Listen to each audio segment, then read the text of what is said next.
In this video, I'll show you how to transfer between networks in MetaMask.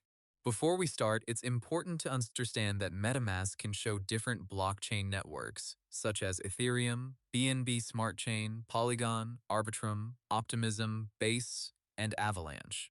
However, simply switching networks inside Simtrich MetaMask does not move your crypto from one network to another. It only changes which blockchain you are viewing.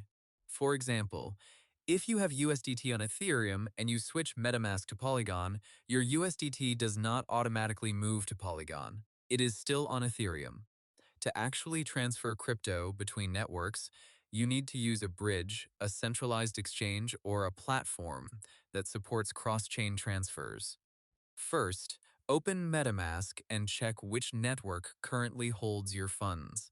Select the token you want to transfer and make sure you have enough of the network's native coin to pay gas fees. For example, Ethereum needs ETH, BNB Smart Chain needs BNB, Polygon needs POL, and Avalanche needs AVAX. Next, choose a trusted bridge or exchange that supports both the network you are sending from and the network you want to receive on. A bridge lets you move assets from one blockchain to another. For example, you may bridge funds from Ethereum to Arbitrum, from BNB Smart Chain to Polygon, or from Base to Optimism. Connect your MetaMask wallet to the bridge. When MetaMask asks for permission, review the website name carefully before approving. Only connect your wallet to platforms you trust. After connecting, select the source network.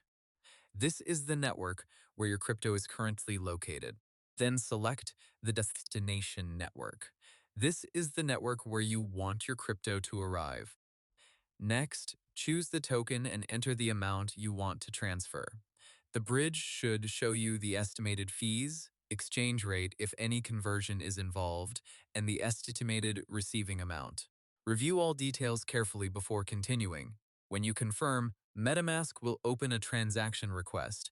Check the network, token amount, and gas fee. If everything looks correct, approve the transaction. Some bridges may require more than one confirmation, such as token approval first, then the actual bridge transaction. After the transaction is submitted, wait for the transfer to complete. Cross-chain transfers can take a few seconds or several minutes, depending on the networks and bridge. Once it is complete, switch MetaMask to the destination network to check your funds. If the token does not appear, you may need to import the token manually using its contract address on that specific network. Always be careful when transferring between networks. Send a small test amount first, especially when using a bridge for the first time. Also, double-check that the destination network supports the token you are sending. That's how to transfer between networks in MetaMask. Hope the tutorial was helpful. Subscribe to my channel and see you in the next video.